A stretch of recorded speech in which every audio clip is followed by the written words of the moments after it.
Olá, seja bem-vindo ao podcast Minha Lição de hoje. Já estamos na quinta-feira, dia 8 de outubro de 2020. O tema de hoje é para não esquecer. Eu quero convidar você a fechar os olhos e fazermos esta oração inicial. Santo e amado Pai, a tua Bíblia está aberta e a lição da Escola Sabatina para nos acompanhar, que elas juntas possam mostrar a tua vontade e nos guiar pelos caminhos eternos. Nos abençoe e nos guia, é o que eu te peço em nome de Jesus. Amém. Amém. E mais um dia para me acompanhar na lição, tem o professor aqui, Juscelino Barros, para compartilharmos essa lição. No tema de hoje, nós temos a essência do ensino dos pais aos filhos, e aí nós podemos aplicá-lo de maneira geral, inicialmente com o mandamento de Jesus, o mandamento de Deus para o ensinamento de Israel. Lá em Deuteronômio 6, há o que os judeus chamam de Shema, que é o ensino pela repetição. Diariamente, os pais deviam ensinar, o texto bíblico diz, inculcar aos filhos aquilo que Deus queria que eles ensinassem, os princípios da palavra de Deus para a aplicação na vida. Pastor, como que esse texto aqui foi esquecido, né, pela erudição protestante, talvez por um sentimento anti-judaizante, né? Durante o cristianismo medieval, quase tudo que estava associado aos hebreus foi deixado de lado, inclusive a questão da lei. Então, isso é um problema, porque essa questão da Shema, né, pastor, é o legado que Deus, alguns consideram como sendo um legado que Deus deu a Moisés, né? Os últimos testemunhos que Deus estava dando a Moisés, e são que uma responsabilidade dos pais, e alguns supõem que isso seja apenas para judeus, sendo que não, aqui há um princípio por trás disso, que não se aplica somente a judeus, é uma responsabilidade que vai perpassar as eras, e vem até os cristãos, que tem como, qual a principal responsabilidade de um pai? Na Shema, é apresentar a Deus como o Senhor da história, e isso remete não apenas à transmissão de preceitos religiosos, como também a uma experiência viva e autêntica, o senso de presença de Deus aos filhos.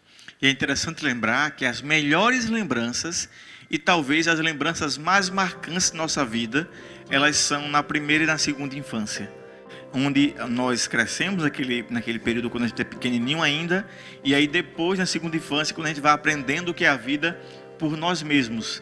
Então, o que é ensinado ali é levado por nós pelo resto da vida. Por isso, essa preocupação de Deus que os pais inculquem, né? A expressão inculcar é uma expressão mais ou menos como se fosse abrir a cabeça dos filhos e colocar ali como um depósito as verdades de Deus, né? Os ensinos, os princípios de Deus para a vida, para a prática. Então, é necessário que isso aconteça na primeira infância, para que durante a vida se aprendam, se viva os princípios. Juscelino, qual é a importância de não ensinar apenas as regras e sim os princípios? Porque a gente às vezes fica ensinar o que deve e o que não deve fazer, mas ali mostra os princípios do que se deve fazer. O conteúdo normativo da Bíblia, em geral, ele tende a restringir, né? E como dizia um famoso erudito da psicanálise, aí, famoso, né, Freud, ele atribuída a ele essa frase, né, que nós tendemos a fugir da dor e buscar o prazer. E isso poderia se aplicar, né, às crianças, né? Na educação a gente sabe que o que a criança se sente mal, ela não quer mais. Se der um pirulito, ela sentir o gosto ruim, pode traumatizar e passar anos sem querer aquilo. Então, quando a gente transforma a Shema, pastor, só num conjunto de restrições, a gente acaba por negativizar a própria experiência com o divino na vida da criança. Acho que um pai sábio, ele jamais irá focar na proibição, mas ele vai tentar mostrar a dimensão feliz do cristianismo, do adventismo, mostrar ao filho um sábado feliz se divertindo em algum lugar na natureza, sabe, se preocupar não somente com valores, mas com a experiência autêntica com o próprio Deus, porque não é a moralidade que salva, não é a moralidade que vai garantir que o filho ele se torne um menino temente a Deus. A moralidade pode conter a maldade, mas o que o menino precisa é de conversão. Toda criança nasce pecadora e precisa de conversão. E conversão só vem através da contemplação da bondade de Deus. Da contemplação, da transformação.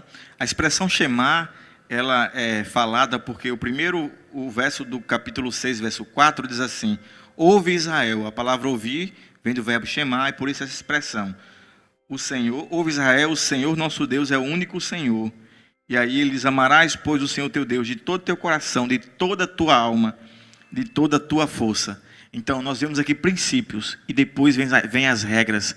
As regras são importantes, mas os princípios são essenciais. Interessante é que, entendendo que Deus é uma pessoa, pastor, que age na história, entendendo esses princípios que estão relacionados a essa pessoa, esses jovens hebreus, eles viviam com essa profunda convicção de que Deus estava na história deles e por isso eles obedeciam às suas leis. E isso, de certo modo, pastor, é considerado hoje como uma alienação, né? Como é que você ensina a sua criança que existe um Deus verdadeiro, que tem uma lei? Como é que você diz isso? A sua criança vai ser um fanático, alienado, que vai viver como se Deus existe. Porque o projeto educacional do nosso tempo é esse. É fazer nossa criança uma cética. É fazer da criança alguém crítica. Por isso que nós não podemos terceirizar a educação dos nossos filhos à escola. A escola é importante para o processo cognitivo, o seu crescimento acadêmico, mas os princípios são dados em casa, são dados no lar. A escritora Ellen G. White diz assim: a primeira professora da criança é a mãe. Nas mãos dela está, em grande parte, a educação da criança durante o período de seu maior e mais rápido desenvolvimento. Por isso, nós não podemos deixar simplesmente com a escola ou com outros educar nossos filhos.